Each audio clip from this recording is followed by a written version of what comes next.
তো আজকে আমরা শিখব কৃষি প্রাসাদের বনায়ন। এখানে কিছু অঙ্ক আছে, যেরকম এই যে গণিতগুলো আজকে আমরা শিখব। কি এটা হলো কৃষি প্রাসাদের বনায়ন। নিউটনের সূত্র থেকে আমরা জানতে পারি লবের ভলিউম। তো লবের ভলিউম গণিতগুলো কীভাবে করতে হয় আজকে সেটাই শেখাবো। আজকে এখানে এখানে দেওয়া আছে সুফিয়া বেগম বাড়ি তৈরির সময় গৃহিকের, এই যে দেখাচ্ছে, এই যে সুফিয়া বেগম বাড়ি তৈরির সময় গৃহিকের ব্যবহারের জন্য 20 বছরের পূর্বে লাগানো 2টি মেহগনি গাছ কেটে ফেলেন এবং গাছ ফেলার পর পূর্বে লাগানো জমি মেহগনি গাছের কেটে ফেলা হয়।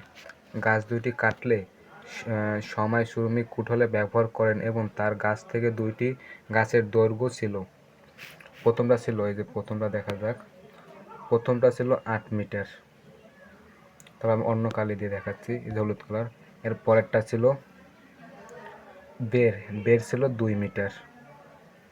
তারপরেরটা আবার দেখাচ্ছি, বের ছিল 2 মিটার।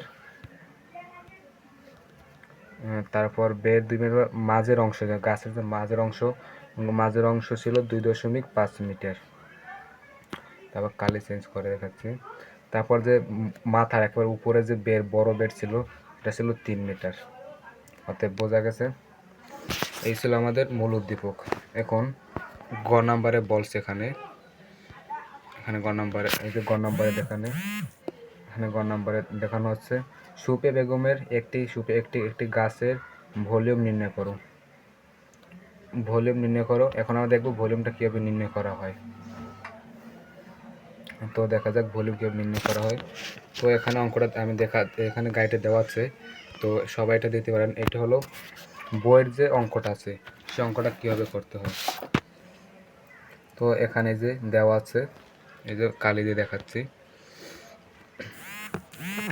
এই যে এখানে দেওয়া আছে যে গ নম্বরে নিউটনের সূত্র থেকে আমরা জানি, দেখছেন এখানেও নিউটন চলে যাচ্ছে। তো লগের ভলিউম যে সূত্রটা আছে, এই সূত্রটা আগে আমাদের সবাইকে মুখস্থ করতে হবে। এই যে সূত্রটা, এই সূত্রটা দেওয়া আছে 0.08 ইন্টু বের 1 স্কোয়ার প্লাস 4 ইন্টু বের 2 স্কোয়ার প্লাস বের 3 স্কোয়ার ডিভাইডেড 6 ইন্টু দৈর্ঘ্য।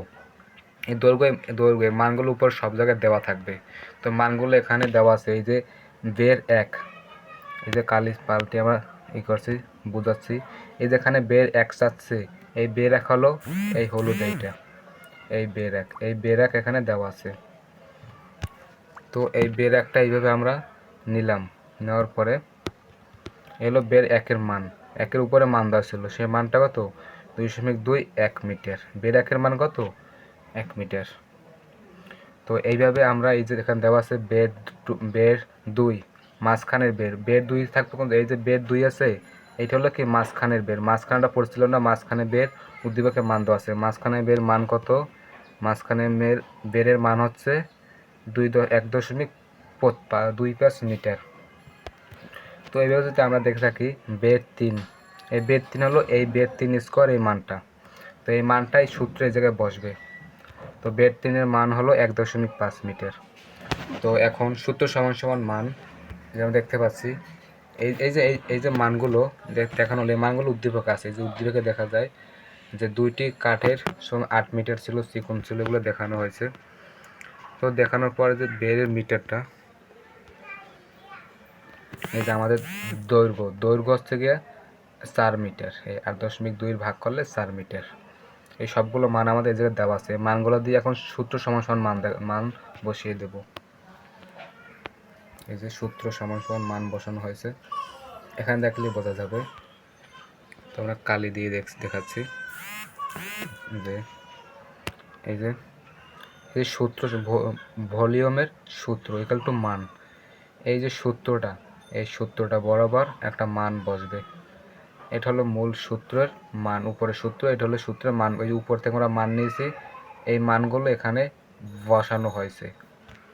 তো বসানোর পর এই যে 0.08 into 1 square into 4 divided by 4 into 1.25 square. এটা হলো কি মাঝের, এটা হচ্ছে কি বের, প্রথম বের, ছোটো বেরের মান এটা, মাঝের বেরের মান এটা, আর এটা হলো গিয়ে 3 নম্বর বের, এটা হলো গিয়ে দেখাচ্ছে, এটা হলো 3 নম্বর বেরের মান।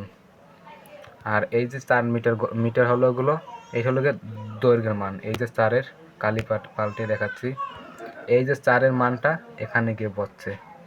আর কালি চেঞ্জ করে আবার দেখাচ্ছি, এই যে বের 2 স্কোয়ার, যে বের 2 আছে মাঝখানে বেরের, এই যে 2.2 1.25 এই মানটা, এই মানটা এখানে গিয়ে বসছে। এই যে বের মাঝখানে 1.25 এখানে বসছে সূত্র সমান মান।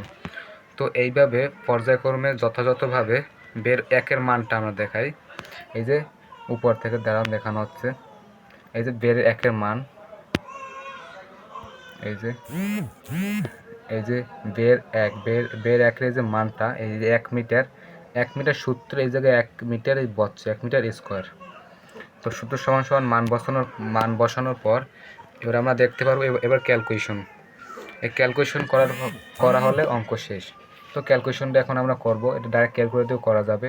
তো ক্যালকুলেশনে দেখানো হচ্ছে 0.08, এইটা প্রথমে থেকে যাবে, থাকার পরে এই যে 1 আছে, এই যে 1-এর যদি স্কোয়ার করা হয়, এই যে 1-এর স্কোয়ার করলে মান কী হবে, 1ই হবে, তাহলে মান দিলাম 1।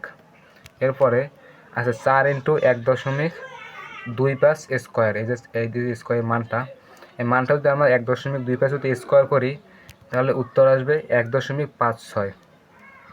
তো এইভাবে যদি আমরা 1.5-এর যদি আবার স্কোয়ার করি তাহলে এখানে উত্তর আসবে 2.25, আর ইন্টু এই যে দৈর্ঘ্যের মান এটা এই জায়গায় থেকে যাবে। তো এইভাবে আমরা এখন ক্যালকুলেশনের পালা, এখন পরের পার্ট দেখানো যাচ্ছে, এই যে পরে এই লাইনটা। তো প্রথম এই মানটা এখানে রেখে দেব, রেখে দেওয়ার পর আমরা এইটাও ক্যালকুলেশন করবো। এই যে অংশটুকু আছে লাল দাগ দিয়ে দেখানো আছে, এই অংশটুকু ক্যালকুলেশন করবো আমরা। এগুলো ডাইরেক্ট ক্যালকুলেটারে মেরে দিলে হবে, তো ডাইরেক্ট ক্যালকুলেটর দিয়ে করা যাবে। তো এগুলো ক্যালকুলেটর দেওয়ার পর এই যে উত্তর আসবে এইটুকুই, 9.49। উত্তরটা আসার পর যে ডিভাইডেড বাই দেখাচ্ছি, ডিভাইডে যে 6 ছিল এই 6টা নিচে বসে যাবে। তো আবার এইভাবে এই যে 4 ছিল, এই 4টা রেখে দেব। তো এখন মূল ক্যালকুলেশনের পালা। তো এইটাতে আমরা ক্যালকুলেটারে উঠাই, যে কোনো ক্যালকুলেটারে 0.08 ইন্টু, ও তার আমরা যেটা ভেঙে করতে চাই তাহলে নিচে মানটা করতে পারি, এই যে এইটুকু ভাগ দেবো, 9.049 ডিভাইডেড বাই 6, এটা ভাগ দিলে উত্তর আসবে 1.58। তো এটা দেওয়ার পর আমরা সোজাভাবে লিখে দেব যে এই যে আমরা এটার পর উত্তর আসবে এইটা, এই দেখা হলুদ করে দিয়ে দেখাচ্ছি, এইটা হলো গিয়ে লাস্ট পার্ট। তো এইটা আসার পরে ডাইরেক্ট ক্যালকুলেটার মেরে দেবো, ডাইরেক্ট ক্যালকুলেটার এটা 0.08 ইন্টু 1.58 ইন্টু 8 ইন্টু 4 হবে। তো এইটা যদি আমরা ক্যালকুলেটারে দিই তাহলে যেখানে উত্তর আসবে এইটা, এই যে 0.05। তো অতএব এই 0.05ই হলো আমাদের মূল অঙ্ক, এই অ্যান্সার। তো সুতরাং সুফিয়া কামাল বেগমের একটি গাছের ভলিউম হচ্ছে 0.05 ঘনমিটার। তো দর্শক বিন্দুরা এইভাবে লগের ভলিউম বের করতে হয় সূত্র সমান মান বসিয়ে। তো আশা করি ভিডিওটা বুঝতে পারলেন, না বুঝলে আবার দেখবেন, আর কোনো সমস্যা হলে অবশ্যই কমেন্টে জানাবেন। তো আজকের মতো এই পর্যন্তই, আল্লাহ হাফিজ।